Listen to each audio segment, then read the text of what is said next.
Muy buenas tardes, ¿cómo están? Esto es Dar es Amar. Bueno, iniciando un día más para ustedes, este día maravilloso, rico, soleado, y bueno, pues vamos a verlo como una oportunidad, vamos a sonreír como lo hace el sol cada mañana. Si no tuviste una linda noche, si no tuviste una linda mañana, pues bueno, a partir de este momento vamos a disponernos a estar bien, a estar contentos, a estar felices y a sonreír. Y ver todo esto como una bendición, ¿verdad? Y ahora estamos de manteles largos. Bueno, tenemos a Cuquita, que ella es mamá de Rodrigo, de un chico con discapacidad intelectual y motora. Muy bienvenida, Cuquita, ¿cómo estás? Muy bien, muchísimas gracias. Bueno, y Muy tenemos también contenta. aquí al licenciado Jorge Ismael Barrio Zamora, que bueno, pues ya también el maestro Jorge Ismael, que ya también tienen el honor de conocerlo ya programa tras programa. ¿Cómo está, licenciado? Muchas gracias, Lili. Pues feliz de estar aquí otra vez con ustedes, para que nos escuchen, nos sintonicen. Y bueno, como dices en el preámbulo del programa, sonreírle a la vida, no obstante los hechos trágicos que pasaron el día de ayer y que de cierta manera causó incertidumbre aquí en Guadalajara, pero vamos a cambiar la cara, vamos a mejorar las cosas, todo depende de nosotros y para eso estamos aquí, para brindar información y atender todos los temas en derechos humanos con personas con discapacidad. Sí, claro, vamos a poner la mejor cara. Y Darío, ¿cómo estás? Muy bien, gracias, muy contento. Gracias Lili y gracias a todos los que nos están viendo en este momento. Ok, les voy a platicar un poquito quién es Darío. Darío se llama José Darío Rendón Nieblas, Nieblas, sí. y es sordociego y bueno, tiene un implante coclear en su ojo, en su oído derecho, y es licenciado en educación especial en el área de problemas de aprendizaje y es miembro de Segunda Mirada, es miembro activo de Segunda Mirada. Y bueno, ha impartido diferentes cursos y eventos precisamente de educación especial y personas con discapacidad.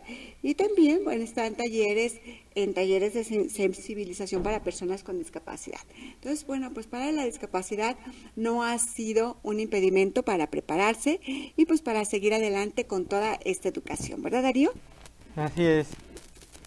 Entonces, bueno, pues él es Darío, él nos va a hablar un ratito más, precisamente nos va a hablar sobre la educación para personas con discapacidad, él nos va a hablar un poquito de esto, mientras vamos a hablar con el licenciado de cómo podemos poner una queja y todo esto, aquí en cuestión de derechos humanos, porque, bueno, estamos con esto, les voy a dar la página en el Face, tenemos página en el Face, Dar es Amar, dale like, ahí estamos, tenemos también mi Facebook personal, Lilia Sandoval Soto, y tenemos la fanpage de Inclusión con Justicia y Dignidad para Personas con Discapacidad.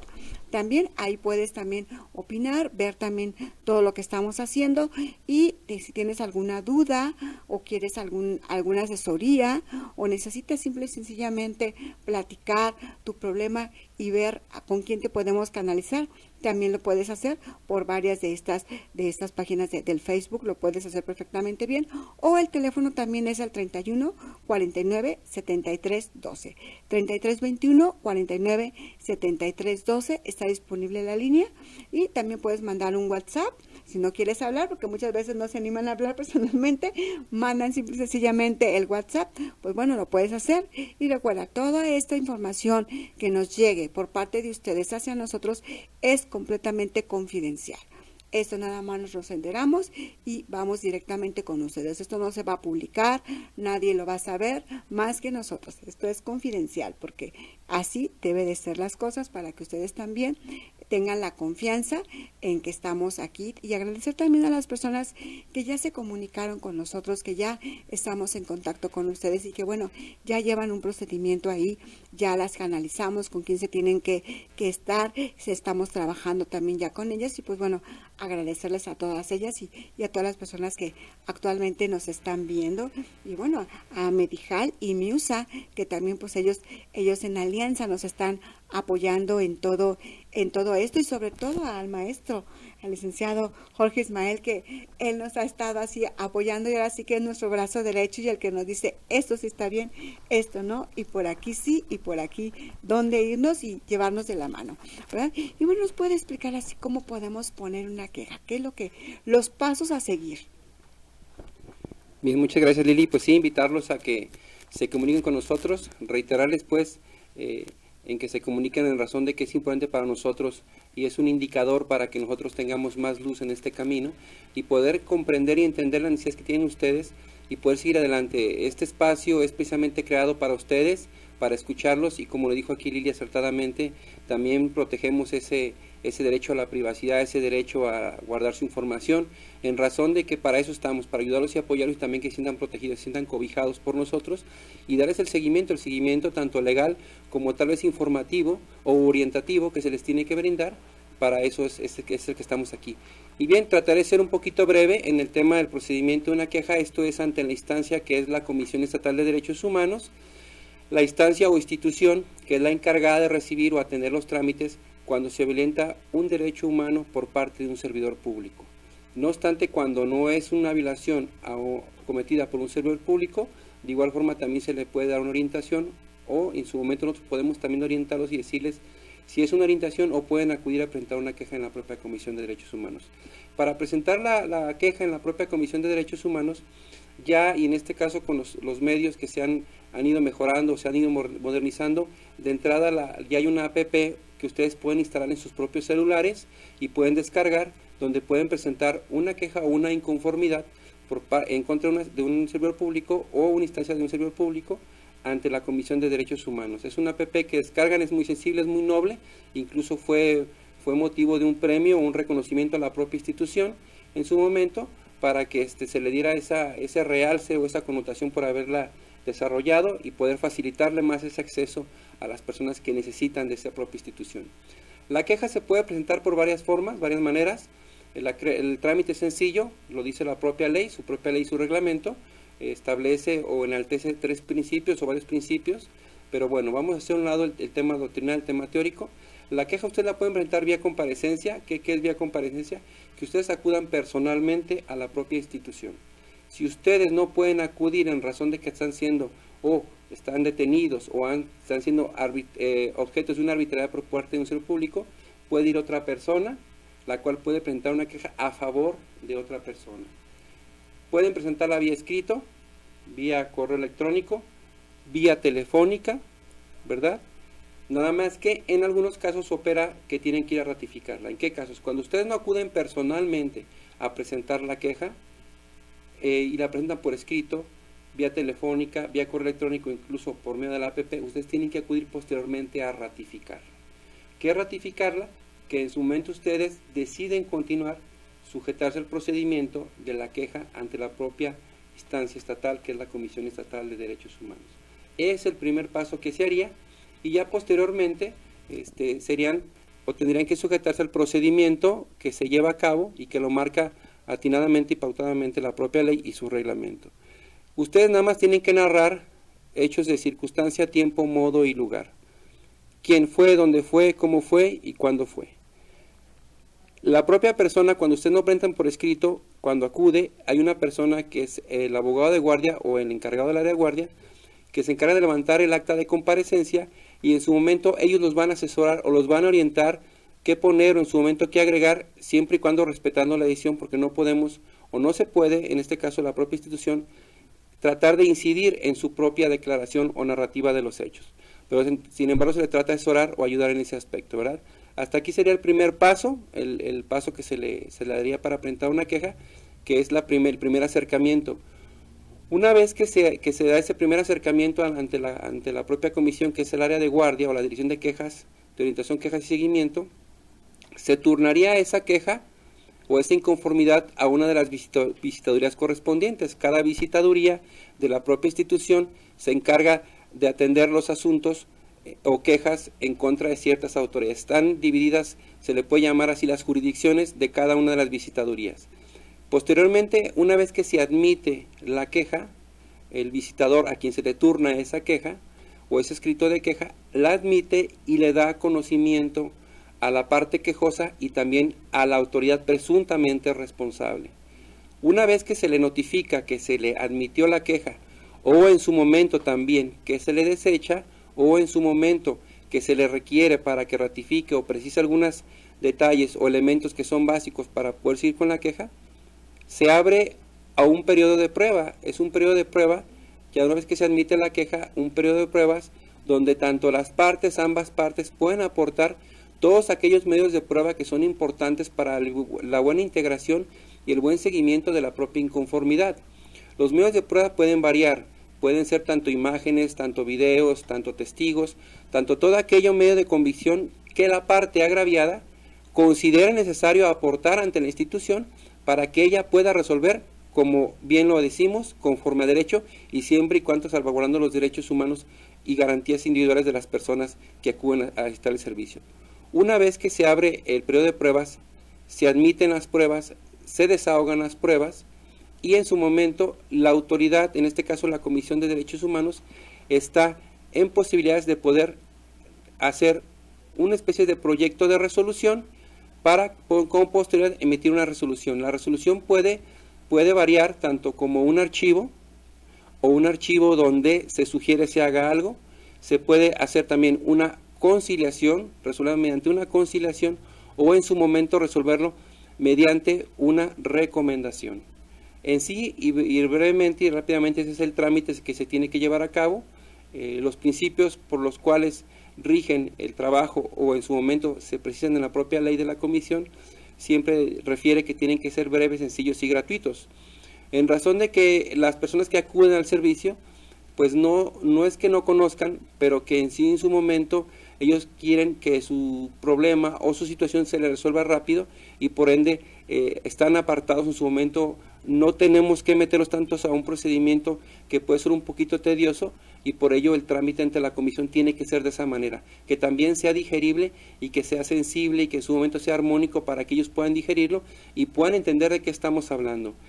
También los derechos humanos, quiero decir, no están peleados con los tecnicismos ni tampoco con las teorías, pero de cierta manera también nosotros como conocedores del derecho y como abogados en defensa de la promoción de los derechos humanos, tenemos que ayudar a las personas a informarles de tal manera que ellos también digieran y comprendan a qué tipo de procedimientos se están sometiendo y para qué es, ¿verdad?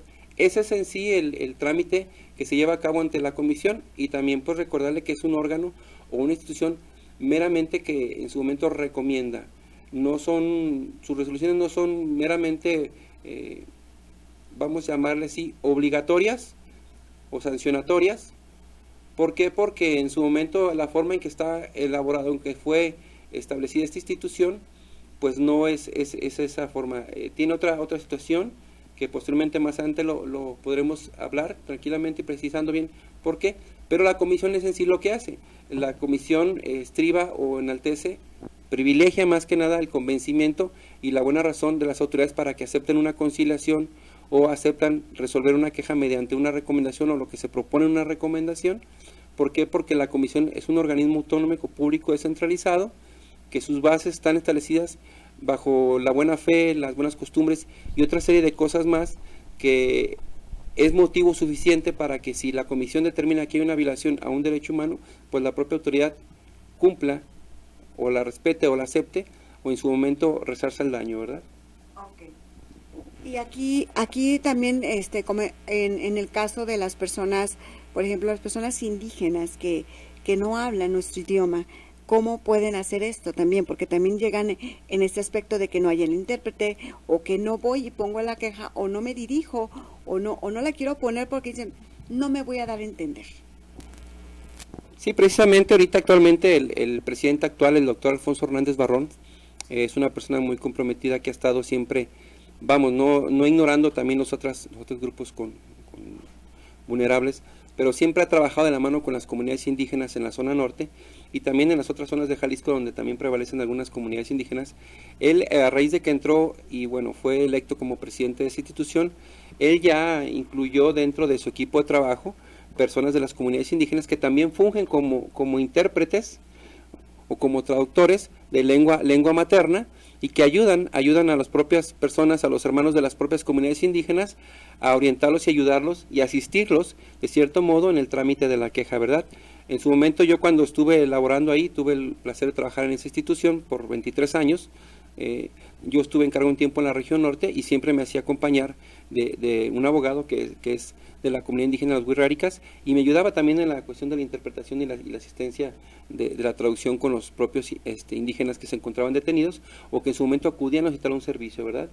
Actualmente se está trabajando en la propia institución y lo refiero acá yo desde afuera porque pues yo ya no formo parte de la institución, pero sin embargo me me dedico a lo que es el activismo y a la promoción, difusión y defensa de los derechos humanos de las personas aquí en Jalisco, de los grupos vulnerables y con discapacidad.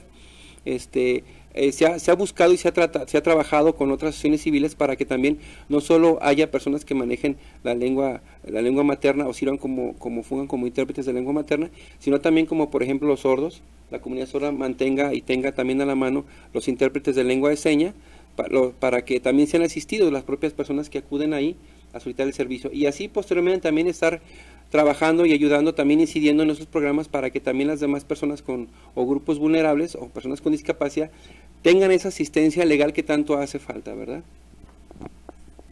Sí, porque muchas veces ese es el impedimento, muchas veces esta es la situación de la por qué no acuden a dar una queja o hacer una denuncia, porque dices, bueno, no me van a entender cómo me van a entender, pero pues si ya estamos viendo que tenemos todas estas facilidades, pues bueno, nada más es cuestión de acercarse adecuadamente, y este servicio es completamente gratuito. Así es, uno de los plus, vamos a llamarlo así, por el cual o el trabajo que realiza en la propia institución de la que estamos hablando, pues es gratuito, ¿no? En razón de que pues es una institución que fue creada para eso, para ayudar y asistir a las personas que sienten o consideran que le fueron violados sus derechos humanos y sus garantías individuales, ¿verdad? Sí, porque luego a veces preguntan, ¿y cuánto me va a salir esto? Y no tengo dinero, entonces para que también se enteren de que, bueno, que esto es completamente gratuito, no hay que pagar nada, nada más hay que saberse acercar con la persona adecuada. Sí, de hecho, también la labor que hacemos aquí, su servidor y otras personas más que nos dedicamos a eso en temas de discapacidad, grupos vulnerables y todas las personas que formamos parte de una asociación civil o colectivos de derechos humanos, hacemos también activismo. Nosotros lo hacemos desde parte o desde donde se encuentra la sociedad civil organizada, lo hacemos sin interés alguno, más que el único interés es poder ayudarlos, poder protegerlos y poder orientarlos y guiarlos en este camino de la defensa y promoción y defensa de los derechos humanos, ¿verdad? Y pues la institución ahí de la que estamos hablando, pues también es parte de su trabajo. Para eso se les pagan, para eso reciben una remuneración económica para atender a esas personas, y es por ello también pues que tienen o deben de saber que es gratuito el servicio que se da ahí para que puedan acudir con mayor razón, ¿verdad? Sí, exactamente, que esto no sea un impedimento, porque muchas veces ese es el primer impedimento, el cómo me comunico y la cuestión económica, ¿verdad? Porque dicen, bueno, no tengo dinero, esto cuesta, el pagar un abogado, el todo eso. Entonces también pues para que sepan que nosotros también aquí con ustedes estamos apoyándolos también en esto y guiándolos para que sepan que cómo deben de hacer y hacia dónde se deben de dirigir y sean canalizados adecuadamente hacia dónde vamos. Y bueno, ahora sí que llevarlos de la mano hasta el final. Sí, así es, y hay casos extremos, y hay que mencionarlo. Yo a raíz de toda mi experiencia que he tenido ahí, pues ha habido casos, incluso las personas que están detenidas o que están sujetas a algún proceso y que han sido torturadas o que han sido afectadas en su economía corporal y que de cierta manera no pueden acudir a presentar la queja ante la propia institución, o no pueden mandar a una persona a que la presenten su representación. Ellos se pueden comunicar vía telefónica en su momento, y si no pueden ir a ratificarla, la persona de la propia institución de derechos humanos puede acudir al lugar donde se encuentran y ordenar la presentación de la persona para estar o cerciorarse de que esa persona está siendo objeto de alguna violación a su derecho humano, ¿verdad? Y en ese mismo momento levantar un acta donde está haciendo ver los hechos de que en sí está siendo violentada sus derechos humanos y que en su momento está ratificando una queja, o en su momento todo lo contrario, ¿verdad? Ok, entonces y también aquí también identificar la línea muy delgada entre la cuestión emocional y lo que es una queja y lo que es un derecho humano también, ¿verdad? Sí, ya es una cuestión ya más profunda, más no de análisis, pero sí más más a conciencia, porque hay situaciones que no solamente o que en su momento no pueden ser atendidas por parte de la comisión o por parte de otras instancias, no solamente hablando de la comisión, en razón de que hay otras instancias o instituciones que también pueden atender casos que son violaciones a sus derechos humanos, que también tiene que ver en algún caso con algún procedimiento ante un órgano jurisdiccional. Hay las instancias o los órganos de control interno que de cierta manera fungen también como esos supervisores o esos visores de salvaguardar esas garantías de los derechos humanos, ¿no? Pero sí, en este caso, cuando no opera o no aplica el seguimiento para darle continuidad a una queja, opera o aplica lo que es la orientación. Y en esa orientación tanto la propia institución como otras instituciones o como nosotros que dedicamos al activismo, podemos dar una orientación y un seguimiento ya por otro tipo de personas que pueden ser atenciones incluso psicológicas, que tal vez de cierta manera ocupan ser escuchados, ser orientados, pero en otro camino, sin dejar a un lado que posiblemente en esa charla o en ese seguimiento que se le da o en ese diálogo que se tiene con esa persona se pueda advertir alguna violación a un derecho humano, ¿verdad? Ok, perfecto. Pues bueno, vamos contigo, Darío. Nos vas a hablar de el derecho a la educación. Darío nos va a hablar un poquito de lo que es el derecho a la educación. Y bueno, Darío, primero que nada, pues bueno, dime qué es educación para ti. Bien, pues educación es la preparación para vivir como ser humano, como hombre, como mujer, de acuerdo con la cultura y los conocimientos de su comunidad. Entonces esto quiere decir que desde tu casa, desde la casa, empieza la educación con la familia y se complementa en la escuela. Ok, ¿y quiénes tienen derecho a la educación? Todas las personas, todas tenemos derecho a la educación. Y de hecho esto está reconocido en el artículo 26 de la Declaración Universal de Derechos Humanos. Ok, ¿y la educación es igual para las personas con discapacidad y para las personas que no tienen discapacidad? ¿Es la misma educación? En lo que se refiere a la educación que recibe cualquier persona sin discapacidad, es lo mismo, pero además a la persona con discapacidad se le debe capacitar en estrategias y uso de material y adecuaciones para hacer las cosas en la manera en que puede hacerlas. Así, por ejemplo, a una persona ciega, pues para que aprenda a manejar el bastón y así poder andar en lugares desconocidos donde pueda haber obstáculos o escalones, ¿sí? En la calle especialmente.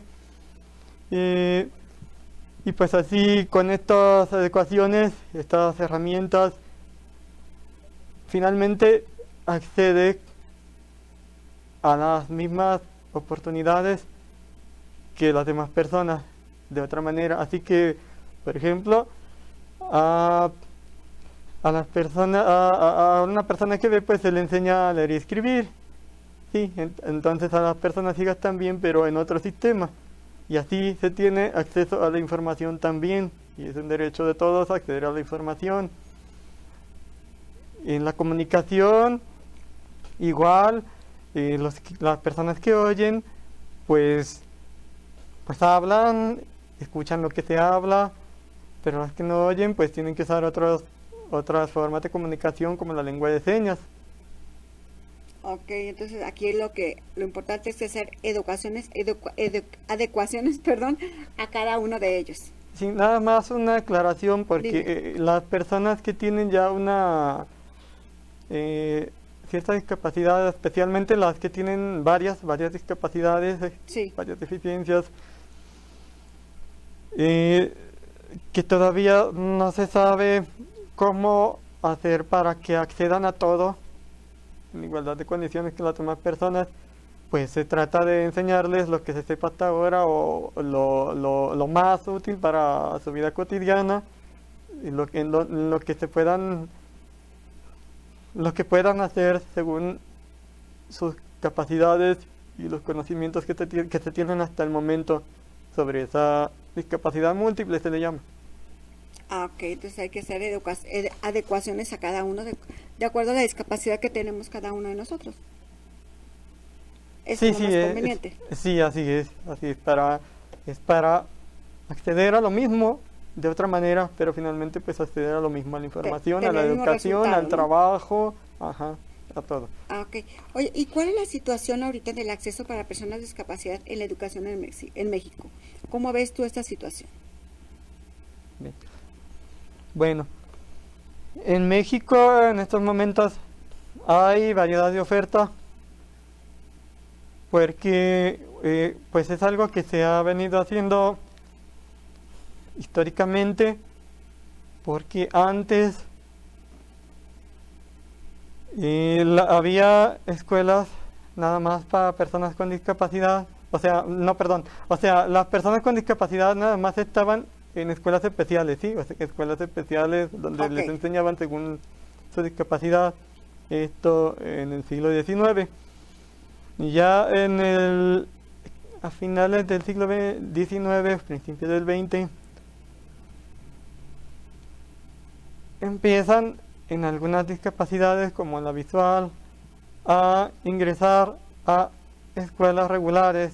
O sea, una escuela regular es una escuela común, o dicen también normal, pero no es muy recomendable llamar normal porque también se habla de escuela normal en las escuelas donde se preparan a los maestros. Entonces es mejor decir escuela común o escuela regular. Ok. ¿Sí? Entonces, pues es una escuela común en donde van las personas sin discapacidad, digamos, ¿no? Y empiezan a ingresar ahí personas que ya habían sido capacitadas en escuelas especiales y que querían estudiar más, que querían estudiar una carrera. Y esto se fue desarrollando a lo largo del siglo XX hasta que ya en todas las discapacidades o en casi todas las discapacidades se puede estudiar una carrera. Y además, poco a poco, y en México sobre todo a partir de la década de 1970, se empezó a decir que las personas con discapacidad podían recibir la educación especial en la escuela regular al mismo tiempo que estudiaban con sus compañeros sin discapacidad. Y se fueron haciendo pruebas durante 10, 20 años, hasta que en 1993 se hace en España una conferencia organizada por la UNESCO y se hace la Declaración de Salamanca sobre educación especial.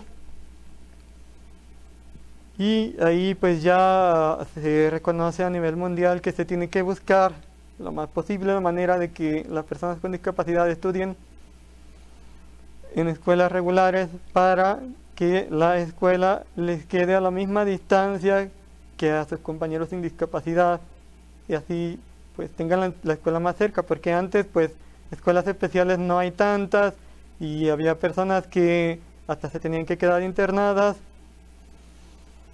y es por esto.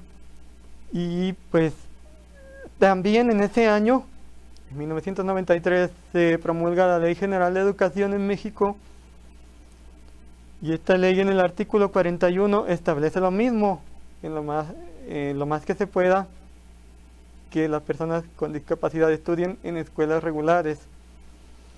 Y las que no puedan estudiar por el momento ahí, pues que estén en escuelas especiales y con programas especiales y si no se les puede capacitar todavía para todo, pues que se hagan programas especiales en los que se les capacite para cosas muy pues de su vida cotidiana, en lo que se puedan desarrollar. Entonces, pero las escuelas especiales no desaparecen, siguen funcionando y entonces empieza a suceder lo que pasa con las personas sin discapacidad en cuanto a escuelas públicas y colegios. Unos van a ir, así como unos van a escuelas públicas y otros a colegios de paga. Así hay padres de familia que llevan a sus hijos con discapacidad a escuelas especiales que están registrándose como colegios o a escuelas comunes o regulares. Pero hay resistencia también en las escuelas regulares por parte de directivos y profesores de aceptar a personas con discapacidad. Entonces resulta que en algunas escuelas sí los aceptan y en otras no.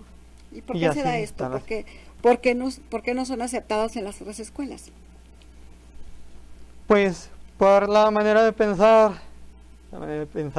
y prejuicios, ideas de la gente, de que pues las escuelas especiales son para personas con discapacidad y si hay escuelas para ellos tienen que estudiar ahí o porque distraen a sus compañeros o porque les hace daño, ellos piensan que les hace daño a los compañeros sin discapacidad o simplemente porque no saben cómo ni quieren prepararse para atender a esa persona con discapacidad. Aquí en México, pues, se están abriendo, bueno, existe lo que se llama las unidades de servicio de apoyo a la educación regular. Y esto consiste en que en las escuelas regulares hay maestros especializados en educación especial, en todas o en alguna de las discapacidades. Y ellos están ahí, pero no están en todas las escuelas regulares porque pues hay muchas y hay una guía según la cual nada más en las escuelas donde haya pues un cierto número o haya varias personas con discapacidad, entonces ahí tienen que establecer la unidad de servicio de apoyo a la educación regular, que su sigla es USAER, y por eso no en todas las escuelas hay USAER. Si llega una persona con discapacidad, nada más una, a una escuela regular, entonces lo correcto es que si por ser una no se puede solicitar USAER, se solicite apoyo a la Secretaría de Educación y entonces se lo van a dar de algunos de los centros que se llaman, de manera genérica, se llaman de orientación. Ok. Sí, entonces, y pues eso sí tienen los apoyos, pues, pero a veces no los solicitan. Exactamente. Aquí es por falta de desconocimiento de no solicitar el apoyo. Ah, sí. Entonces aquí lo importante es que, bueno, sepan que tienen todo el apoyo por parte de la Secretaría de Educación Pública en un momento dado de que llegue un alumno con una discapacidad y no estén preparados para esto. Así es, tienen que solicitar el apoyo y pues la Secretaría, claro, tiene que responder, tiene que proporcionar ese apoyo, enviar a alguien de una oficina de orientación o enviar USAER si hay más de una persona con discapacidad ahí. Ok, perfecto. Pues muchísimas gracias, Darío. Vamos ahora con Refugio, que ella nos va a hablar un poquito del tema de su hijo, Rodrigo, ¿verdad? Se llama tu hijo. ¿Qué edad tiene tu hijo? Va a cumplir 40 años ya. Va a cumplir 40 años, fíjate. Y la calidad de vida que ha llevado Rodrigo, pues bueno, ha sido parte de toda esta educación que ha llevado él. ¿Cómo ha sido todo este proceso? Platícanos un poquito quién es Rodrigo, qué es lo que hace y bueno, su discapacidad también, para que la gente se entere un poquito. Sí, mi hijo Rodrigo es un joven muy alegre. Sí. Le gusta mucho el contacto social. Y la verdad es que disfruta de la vida, puesto que por su discapacidad, él tiene discapacidad intelectual en lo que le llamamos severo, o sea, con necesidad de apoyo constante y continuo. Ok. Pero además, él tiene discapacidad motora, ¿sí? Entonces, usa silla de ruedas, además. Sin embargo, esto no le ha impedido para que él sea un chico que busque la inclusión social constantemente. Desde que nació nos enfrentamos a lo que enfrenta todas las familias con algún miembro con discapacidad, que es a que la sociedad le mire o con miedo o que le tenga lástima. Y las dos cosas hacen mucho daño. Cualquiera de las dos. Yo recuerdo cuando Rodrigo tenía 3 años, estábamos en un consultorio del neurólogo, él comenzaba a caminar. Se soltaba de mi mano y comenzaba a caminar. Sin embargo, bueno, era su manera de caminar pues, muy fuera de lo común. Sí, él claro. Tiene sus rodillas en tijera y entonces levanta sus brazos para guardar el equilibrio. Iba caminando cuando se encuentra un niño como de 2 años lo ve y el niño se espanta. Se aterra. Y entonces comienza a gritar y comienza a gritar y a llorar, y Rodrigo dejó de caminar. 3 años. La impresión. 3 años dejó de caminar porque se sintió rechazado. Entonces me di cuenta de lo consciente que está. Sí, Todos sí, los de chicos, que sabe. No importa el nivel de discapacidad, todos tienen un grado de conciencia de quiénes son y qué pasa en su entorno. La mayoría de las familias cree que no. Sí, que no entiende. Y esta es la gran limitante. Sí, hace muy poco platicaba con una persona que conoce a un chico con discapacidad, también igual tiene secuela de parálisis cerebral, más discapacidad intelectual, y me decía, pero pues ellos se la pasan bien porque como no entienden. Claro. Y le dije, no, es que sí entienden. Y le cambió El rostro. Y me dice, no me digas eso. Le digo, claro que entienden, perfectamente se dan cuenta de lo que está sucediendo. Una cosa es que nosotros no podamos decodificar la manera como ellos se comunican y cómo nos dicen que se están dando cuenta, y otra cosa muy distinta es que ellos no lo tengan, esa conciencia. Claro que la tienen. Rodrigo es un chico que se ha esforzado toda su vida, y eso me ha enseñado a mí A seguirle. sí, a no doblarse, a no decir no se puede, a no decir ya me cansé. Ha sido un chico que ha buscado el estar en todos los entornos. Él le encanta ir al fútbol. Y bueno, hay de ver cómo se pone de loco cuando está en el estadio. No, y luego más si su equipo mete un gol, ¿no? Claro. Ya me imagino. Le encanta ir al cine. Y él es feliz si lo llevamos. Y me dice cada rato, mami, ¿cine? Le gusta muchísimo subirse al transporte público, a pesar de que luego pasamos a veces Sí, claro. 1 hora sin que nos den parada los camiones que traen la rampa. Es un chico que disfruta muchísimo el contacto social y lo busca. Sin embargo, por ejemplo, cuando vamos al súper, él ve a algún papá o mamá que traiga un bebé y no sabes, bueno, me dice bebé, y se encamina A quererlo tocar. a quererlo abrazar o darle un beso. Ay, rompe el alma como muchos papás corren al revés, o sea, para alejarse de Rodrigo, por más que yo le digo, no le va a hacer daño. Él es muy cuidadoso, simplemente quiere verlo y quiere darle un beso, y yo lo he enseñado a que le dé un beso en un pie, para que los papás no tengan eso como temor. El saliva, Sí, claro. que teman que lo va a contagiar o algo. Sí. ¿sí? Y él se queda muy triste cuando corre. Sucede eso. Pero en cuanto se pasa el momento, lo vuelve a intentar y lo vuelve a intentar. Entonces, él me ha demostrado que él reconoce que tiene sus derechos, que él lucha por tener una vida de calidad, que a él le gustan las interacciones como le gusta a cualquier persona, le gustan las muchachas igual que a cualquier muchacho. Les coquetea, las trata con muchísima habilidad cuando le gustan, les dice que qué guapas, igual que otro joven, ¿sí?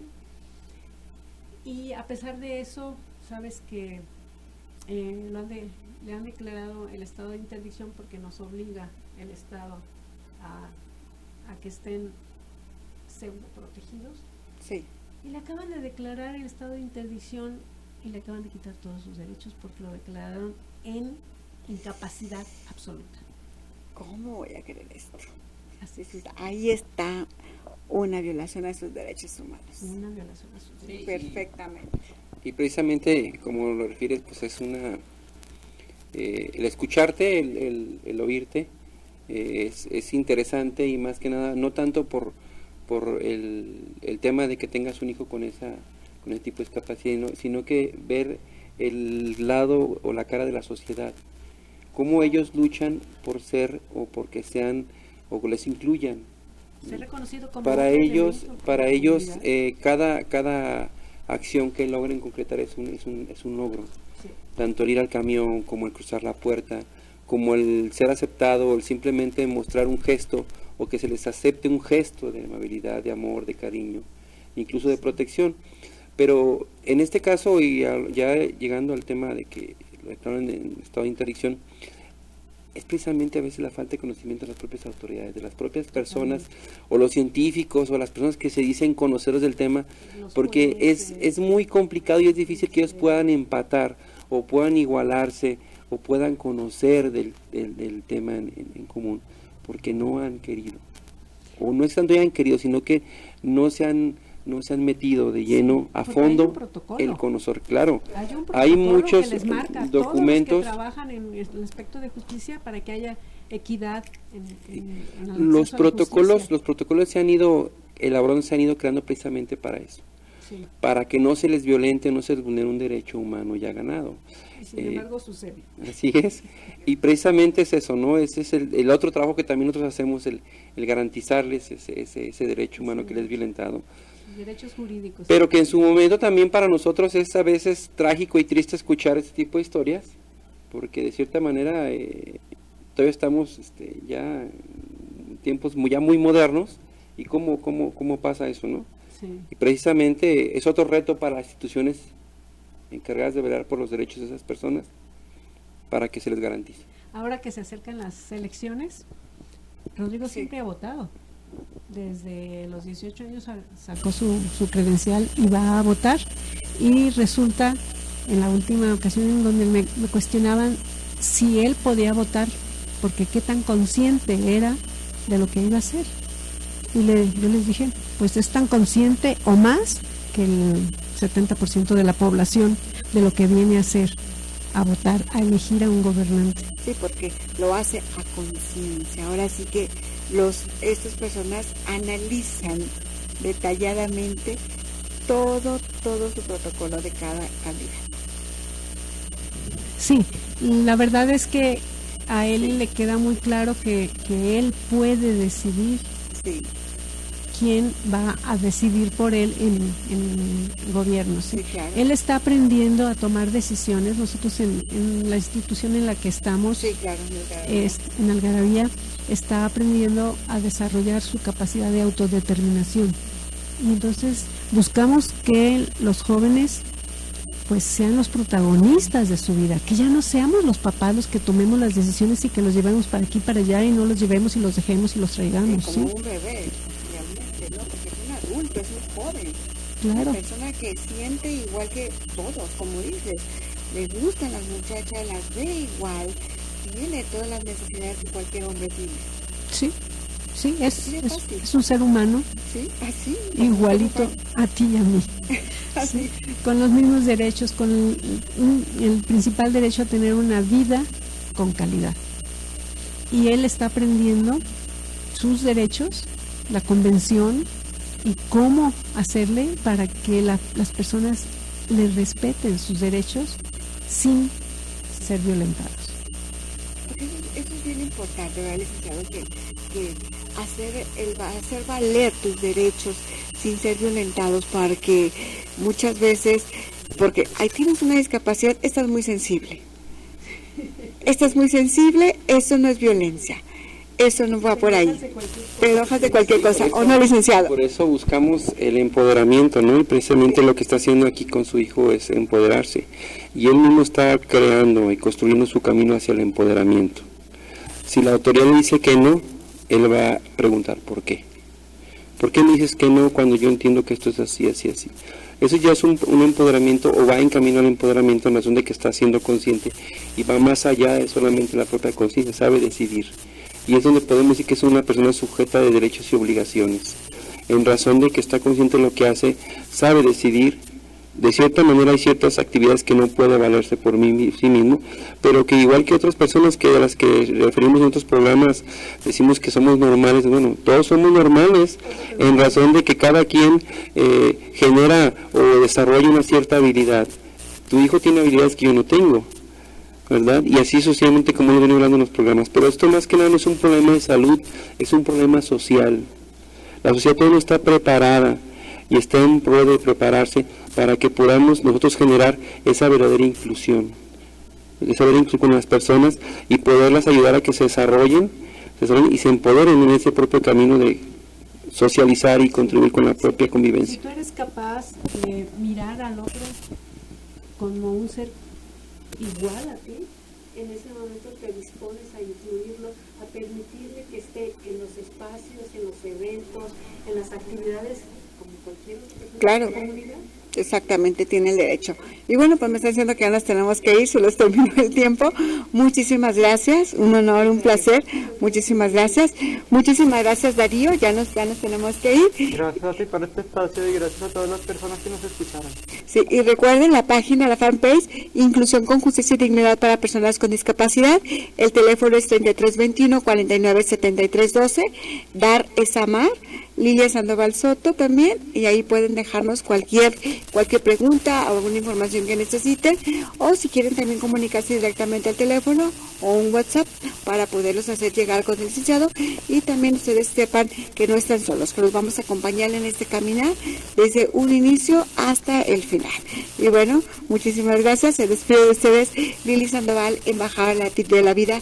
Que tengan un excelente día y recuerden, hay que disfrutar como el sol cada mañana. Hasta luego.